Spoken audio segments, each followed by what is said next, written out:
ठीक है। राइट मैंने लिखना, एक्शन वर्ब है ना, तो right. Good morning, seat down please. Maria stand up please.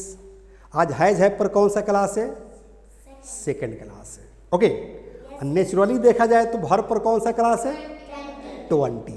Okay. तो सबसे पहले हम लोग जानेंगे बाबू कि हैज सिंगुलर होता है और हैज का प्लूरल क्या होता है? हैव होता है। Sit down please. Has singular, have plural.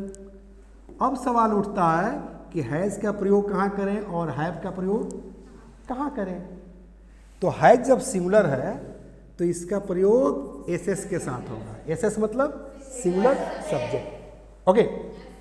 और हैव कहाँ होगा यूज? Plural subject. ठीक है। हम आप लोग को बताए थे कि सिंगुलर सब्जेक्ट क्या है और प्लूरल सब्जेक्ट क्या है, याद है? मैंने बताया था ना कि ही क्या है? सिंगुलर सब्जेक्ट है। सी क्या है? सिंगुलर सब्जेक्ट है। इट क्या है? सिंगुलर सब्जेक्ट है। एवं कोई एक नाम जैसे राम या सीता सिंगुलर सब्जेक्ट है। ओके।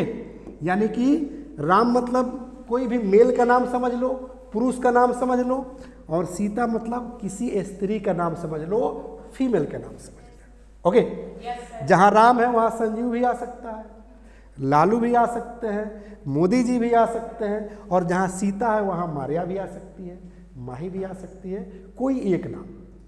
ओके। ये हम कंसेप्ट क्लियर कर दिए थे ना। ये सब क्या है? सिंगुलर सब्जेक्ट है जिसके साथ हैज का प्रयोग होता है। कोई दिक्कत? अब जान लो कि प्लूरल सब्जेक्ट कौन कौन होता है। आई तो अपवाद में आता है। क्यों आता है बोलूं है? क्योंकि आई का प्रयोग मेल और फीमेल दोनों के लिए करते हैं, इसलिए इसको प्लूरल में रखा गया है। राइट। चलो, तो अब क्या आ जाएगा आई के बाद? वी, यू, दे। ठीक है। एवं एक से अधिक नाम। तो एक से अधिक नाम मतलब क्या हो जाएगा? जैसे राम, सीता, श्याम, etc समझ लो। थोड़ा सा ध्यान देना बेटा। फर्स्ट पार्ट में कह रहे कि राम और सीता, सेकेंड पार्ट में भी कह रहे कि राम और सीता। तो यहाँ कंफ्यूज नहीं रहना है, क्योंकि यहाँ राम और सीता कह रहा है तो अब लिख दिया गया है, मतलब अलग अलग कह रहा है। राम मतलब मेल और सीता मतलब फीमेल, माने पूरी फीमेल जाति और पूरा मेल जाति। यहाँ पर कॉमा लगाया है। राइट। तो ऑब्लिक में और कॉमा में there is a great difference, there is a world of difference, यानी कि जमीन आसमान का अंतर होता है। ओके। कॉमा के मतलब राम, सीता, श्याम, माने सब एक साथ। कोई दिक्कत? ETC भी कह रहा है, तो इसके साथ क्या लगाएंगे? हैव का प्रयोग करेंगे, क्योंकि ये सब क्या है? प्लूरल सब्जेक्ट है। आई को भी प्लूरल फॉर्म में रखा गया है, वी प्लूरल होता ही है, यू प्लूरल होता है, दे प्लूरल होता है, एवं एक से अधिक नाम। तो राम, सीता, श्याम, गणेश, मुन्ना, मिस्टर मोदी जी, योगी जी, लालू जी, नीतीश जी, ETC करते जाओ। कोई दिक्कत? तो दो कंसेप्ट मैंने क्लियर किया कि हैज कहाँ लगाएंगे और हैव कहाँ लगाएंगे। राइट। उसके पहले मैंने क्लियर किया था कि हैज सिंगुलर और हैव प्लूरल। अब कंसेप्ट जान लो बाबू कि हमेशा हैज और हैव के बाद वर्ब का थर्ड फॉर्म यूज होता है, एक्शन वर्ब। आना जाना, खाना पीना, उठना बैठना, रोना धोना, गाना बजाना, मारना पीटना, चिल्लाना, ये सब क्या है? एक्शन वर्ब है। ओके। और इस एक्शन वर्ब के 5 रूप होते हैं। जैसे गो एक्शन वर्ब है ना, तो कैसे रूप चलता है? गो, वेंट, गॉन, गोइंग, गोस। ठीक है। राइट मैंने लिखना, एक्शन वर्ब है ना, तो write, wrote, written, writing, writes, 5 form चल रहा है ना। इसमें से थर्ड फॉर्म जो होगा, ठीक है ना, उसी की मैं बात कर रहा हूं, उसी का यूज होता है हैज और हैव के बाद। कोई दिक्कत? यानी कि हैज और हैव के बाद हमेशा वर्ब का तीसरा फॉर्म यूज होगा। ये कंसेप्ट क्लियर हो गया, कोई डाउट नहीं ना है? चलो, अगर हम टेंस की बात करें तो ये कौन सा टेंस हो जाता है? Present perfect tense. क्या होता है? Present perfect tense. लेकिन हम लोग तो वर्ब के हिसाब से पढ़ रहे हैं ना, पार्ट्स ऑफ स्पीच के हिसाब से पढ़ रहे हैं ना। ओके, तो हम लोग का क्लास कौन सा है आज का, जान लो। वेरी गुड, यानी कि 20th क्लास है, यानी कि 20वां क्लास है आज हम लोग का। कोई दिक्कत? प्रेजेंट टाइम में है ना। प्रेजेंट टाइम मतलब हाँ, वर्तमान समय, ठीक है ना। यानी कि मैं 20 क्लास दे चुका हूं प्रेजेंट टाइम में आने वाले वर्ब पर, ठीक है। कोई दिक्कत? चलो, तो 20वां क्लास याद रहेगा ना। अब देखो बेटा, कुछ नहीं करना है, ठीक है ना। एक जो है वर्ब को समझना है, जो मैं वहां पर लिखा था वर्ब का थर्ड फॉर्म। कोई भी एक वर्ब आप लोग खुद से बोलो। गो। चलो, गो क्या हो गया? एक वर्ब हो गया। गो क्या हो गया? एक वर्ब हो गया। अब किसी भी सब्जेक्ट को इसमें से ले लो और उस सब्जेक्ट के अनुसार हैज और हैव लगा दो और गो का थर्ड फॉर्म लगा दो। तो गो का थर्ड फॉर्म क्या हो गया, ये भी बता दो। गो का third form gone. Very good, क्या होगा? गॉन। कोई दिक्कत? यानी कि गो का थर्ड फॉर्म हो गया गॉन। Concept clear? अब कोई भी एक सब्जेक्ट ले लो, आई के साथ हैव गॉन, ठीक है। कोई दिक्कत? चलो, अब यहां वी कर दो, वी हैव गॉन। कोई दिक्कत? हिंदी क्या निकलेगा? मैं गया हूं, मैं जा चुका हूं, हम लोग जा चुके हैं, होगा ना। चलो, कहा जाए कि यू के साथ हैव लगेगा ना, तो यू हैव गॉन। हाँ, आप लोग जा चुके हैं। और यही कहा दिए क्या? हाँ, दे हैव गॉन। कोई दिक्कत? हाँ, वे लोग जा चुके हैं। अगर हम ही कर दे तो अब ही के साथ हैव नहीं लगेगा, क्या लगेगा? ही हैज गॉन, मतलब वह जा चुका है। और सी आ जाए तो very good, she has gone. कोई दिक्कत? ईट आ जाए तो इट हैज गॉन। प्रिंस समझ में आ रहा है? कोई एक नाम आ जाए तो, जैसे राम के साथ हैज लगेगा ना, एक नाम आएगा तो क्लियर तो कर लिए थे कंसेप्ट। तो राम हैज गॉन। कोई दिक्कत? एक से अधिक नाम आ जाए, जैसे राम एंड सीता, तो क्या लगाएंगे? वेरी गुड, दो नाम हो गया तो है गॉन। कोई दिक्कत? मतलब हम लोग जो है I, we, you, they, he, she, it, Ram and Sita, मतलब सब्जेक्ट के आधार पर हम लोगों ने देखा कि हैव कहाँ लगाएंगे और हैज कहाँ लगाएंगे, राइट। कोई दिक्कत? अब देखो कितना आसान है इसको आगे, इसको सेंटेंस को बढ़ाना, ठीक है। एक चीज याद रखना है कि हम जहां जाते हैं उसके पहले टू लगाते हैं, और जहां से आते हैं उसके साथ हम फ्रॉम का यूज करते हैं। कोई दिक्कत? क्योंकि टू जो है रिलेशन बतलाता है, जबकि फ्रॉम जो है जुदाई बतलाता है। क्या बताता है? जुदाई बतलाता है। जैसे पेड़ से पत्ता गिरता है तो पेड़ से जुदा हो रहा है। कोई दिक्कत? मैं पटना से आ रहा हूं तो मैं पटना से जुदा हो रहा हूं, ठीक है ना। लेकिन मैं पटना जा रहा हूं, मतलब पटना के साथ मेरा संबंध जुड़ रहा है, मतलब रिलेशन जुड़ने जा रहा है, मैं पटना के संपर्क में आने जा रहा हूं, राइट। तो टू लगता है वहां पर, राइट। तो इस सबके साथ आप टू लगा दो। क्या लगा दो? सबके साथ टू लगा दो। लिख दो यहां पर, मान लो सबके साथ टू लगा है, ठीक है। किसी जगह का नाम लिख दो। वेरी गुड, चलो हम पटना ही लिख दे रहे हैं। अब इसका अर्थ निकाल लो, क्या हुआ बताओ। हाँ, I have gone to Patna, मैं पटना जा चुका हूं। करे कि we have gone to Patna, you have gone to Patna. और समझ में आ रही है ना? कोई दिक्कत? अब देखो हम सब्जेक्ट के साथ समझ रहे थे, अब हम वर्ब के साथ समझेंगे। किसके साथ समझेंगे? वर्ब के साथ। कोई भी वर्ब ले लो, कोई भी वर्ब ले लो, जैसे मान लो कि प्ले, प्ले क्या है? वर्ब है, ठीक है। और इसका थर्ड फॉर्म क्या होगा? क्या हो जाएगा? प्लेड, ईडी लग जाएगा। अब जैसे कहना हो आपको कि आई हैव प्लेड, मतलब मैं खेल चुका हूं। आई हैव प्लेड क्रिकेट, मैं क्रिकेट खेल चुका हूं। कोई दिक्कत? वी हैव प्लेड क्रिकेट, किसी भी सब्जेक्ट को रख लेंगे ना। बस इससे मतलब है, वर्ब के थर्ड फॉर्म से मतलब है, ठीक है। मैं अपना नामांकन करा चुका हूं, क्या कहेंगे? I have. टेक का सेकेंड फॉर्म, थर्ड फॉर्म होता है taken. I have taken my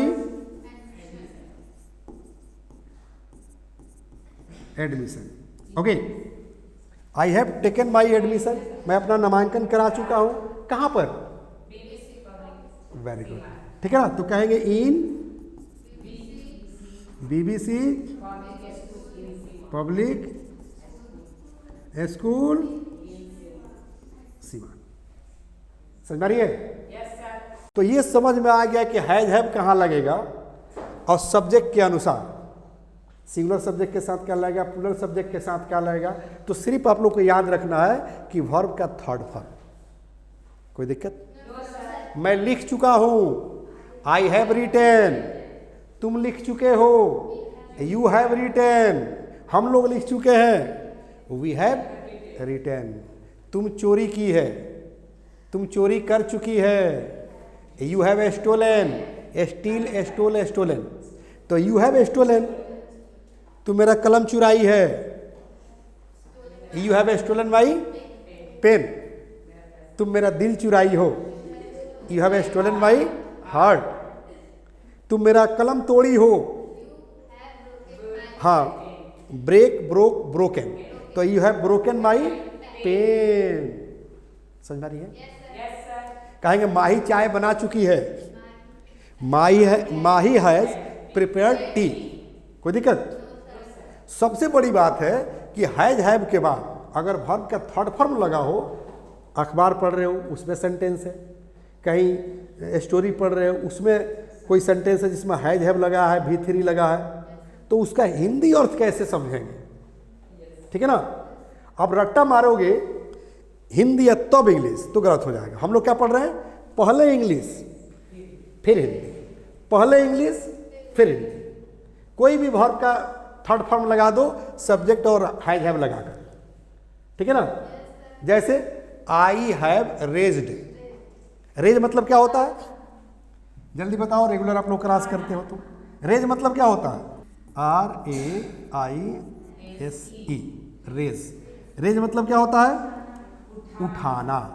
ठीक, क्या होता है? उठाना। झोला उठाना नहीं, बुरा उठाना नहीं, मारिया को गोद में उठाना नहीं, मतलब समस्या को उठाना, राइट। जैसे मैं समस्या को उठाना चाहता हूं, आई वॉन्ट टू रेज, हाँ, I want to raise the problems. मैं गरीबों के समस्या को उठाना चाहता हूं, I want to raise the problems of the poor. समझ रही है ना? Very good, thank you. अब देखो रेज मतलब उठाना, तो किसी भी जो है सब्जेक्ट के साथ इसको सजा सकते हो। जैसे मान लो कि अगर इस तरह से सेंटेंस अगर आप बोल रहे हो कि ही हैज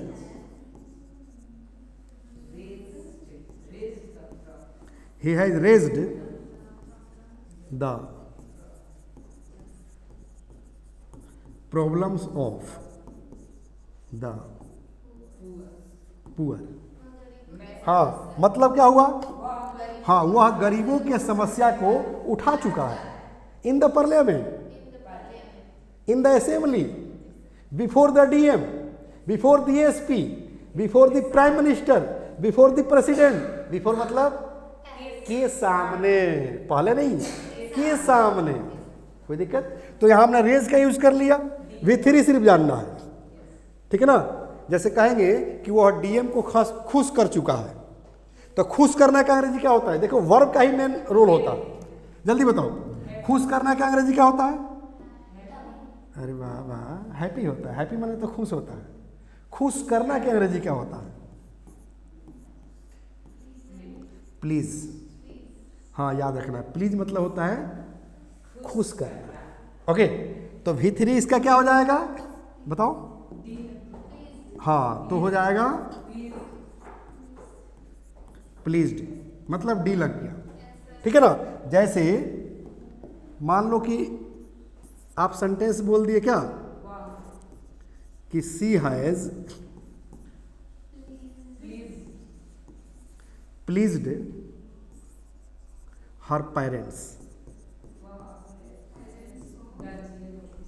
हाँ, यानी कि सी हैज प्लीज्ड, वह खुश कर चुकी है, करे कि हर पेरेंट्स, अपने माता पिता को, ठीक है ना। कहेंगे बाई हर एक्टिविटी, हाँ अपने एक्टिविटी से, मतलब मम्मी पापा के साथ अच्छा व्यवहार करती है। सही ना हमारे यहाँ? Very good. तो सी हैज प्लीज्ड हर पेरेंट्स, ये कहा जाए कि वह डीएम को खुश कर चुका है पैसा देकर। हाँ, he has pleased the DM. Ram DM को खुश कर चुका है, Ram has pleased the DM. तो यहां मेन किसका रोल है? वर्ब का। किसका? वर्ब का। जैसे सपोज दैट, प्लीज के साथ साथ एक और जान लो, मेक मतलब क्या होता है? मेक मतलब, ठीक है। अब मेक मनी मतलब, अब मेक नेम मतलब, जैसे मेक अ नेम मतलब नाम बनाना नहीं, नाम कमाना। नाम कहीं बनाया जाता है, नाम कमाया जाता है, ठीक है। जैसे कहेंगे वह राजनीति के क्षेत्र में नाम कमा चुका है, वह राजनीति के क्षेत्र में नाम कमा चुका है। मोदी जी राजनीति के क्षेत्र में नाम कमा चुके हैं, ठीक है। तो क्या कहेंगे? आप देखो, मेक का थर्ड फॉर्म यूज करेंगे, तो मेक का थर्ड फॉर्म क्या हो जाएगा? मेड हो जाएगा, मेड। हाँ, तो क्या कहेंगे? मिस्टर मोदी, इनके साथ हैज लगेगा ना, एक नाम हो गया। तो mister Modi has made a name, मतलब मोदी जी नाम कमा चुके हैं राजनीति के क्षेत्र में। तो क्या कहेंगे? In the field of politics. समझ में आ रही है? In the field of politics, वह बिजनेस के क्षेत्र में नाम कमा चुका है। तो he has made a name in the field of business. तो मेन रोल है वर्ब का। तो वर्ब को समझना होगा कि हैज हैव के बाद वर्ब का थर्ड फॉर्म लगता है, तो अब वर्ड याद रखना है, अच्छा अच्छा वर्ब याद रखना है। कोई दिक्कत? जैसे ब्रश अप, चमकाना, तो वह अंग्रेजी अपना चमका चुका है। तो अब जानेगा अब ब्रश अप का जो है थर्ड फॉर्म क्या होगा, ठीक है ना। तुमने मुझे मूर्ख बनाया है, तो मूर्ख बनाना का अंग्रेजी जानना होगा, ठीक है ना। तो मेक फुल मतलब होता है मूर्ख बनाना, तो तुम मुझे मूर्ख बनाए हो, तो you have made me full. कोई दिक्कत? माही मेहमानों के लिए चाय बना चुकी है, तो कहेंगे Mahi has made tea for the guest. कोई दिक्कत? यानी कि कंसेप्ट क्लियर हो गया कि हैज हैव के बाद वर्ब का थर्ड फॉर्म यूज होता है, और हैज हैव में अंतर क्या है, डिफरेंस क्या है, क्लियर हो चुका? परमानेंट जुड़ने के लिए आपको English plus by Sanjeev Shivani, और जैसे दिखाई दे English plus by Sanjeev Shivani, तो उसको लाइक कर देना है, शेयर कर देना है, और सबसे पहले सब्सक्राइब कर लेना है। ओके, प्ले स्टोर पर जाते हैं तो इसको डाउनलोड कर लेना है। आपको कोर्स क्या मिलेगा? हाँ, कोर्स क्या मिलेगा? फैमिली पैक इंग्लिश सीखे। फैमिली पैक क्यों? क्योंकि पूरे परिवार को इंग्लिश सिखाना है, पूरे परिवार के मेंबर को इंग्लिश सिखाना है। तब तो मेरा ड्रीम पूरा होगा ना, कि अंग्रेजी सबको सिखाना है, रोजगार सबको दिलाना है, देश का मान बढ़ाना है, यही हमारा नारा है, बस यही हमारा नारा है। कोई दिक्कत? ओके, अब देखो बेटा, जो चैप्टर मैं पढ़ा रहा था वो चैप्टर इस किट के बुक नंबर 3 में मिल जाएगा या बुक नंबर 4 में भी मिल जाएगा। ओके, वहाँ से भी बहुत सारे सेंटेंसेज मिलेगा जो अलग अलग तरह के होंगे, डिफरेंट टाइप्स ऑफ होंगे, उसको पढ़ना है, स्टडी करना है। और कहीं कन्फ्यूजन हो बुक मटेरियल में तो क्लास में पूछ लेना है। आप लोगों को कोई अगर कन्फ्यूजन हो तो कॉल करके पूछ लेना है, मैं अपना नंबर अभी लिख देता हूँ, या लिंक में नंबर दिया गया है, वहाँ जो है नंबर लेकर कॉल कर देना है। अब पुस्तकें नहीं, अंग्रेजी सिखाने का जादू है, ऑर्डर कर लेना है किताब के लिए। फैमिली पैक इंग्लिश सीखे, पूरे परिवार को इंग्लिश सिखाना है। ओके, नंबर लिख दूँ? Very good. नंबर क्या है आप लोग को तो याद होगा ना, 9852435774। ओके, अगर इससे आप पे करते हैं किट ऑर्डर करने के लिए तो नाम क्या शो करेगा? Awadh Kishore Yadav. Any problem? Class over करें? कल फिर मिलते हैं इसी क्लास में इसी वक्त, तब तक लेते हैं एक छोटा सा ब्रेक। ओके, जय हिंद, जय Bharat. The first step towards achieving your dreams is having the right coach. Get the best education with English Plus by Sanjeev Sivaneer and make your spoken English dreams come true. Download the app now.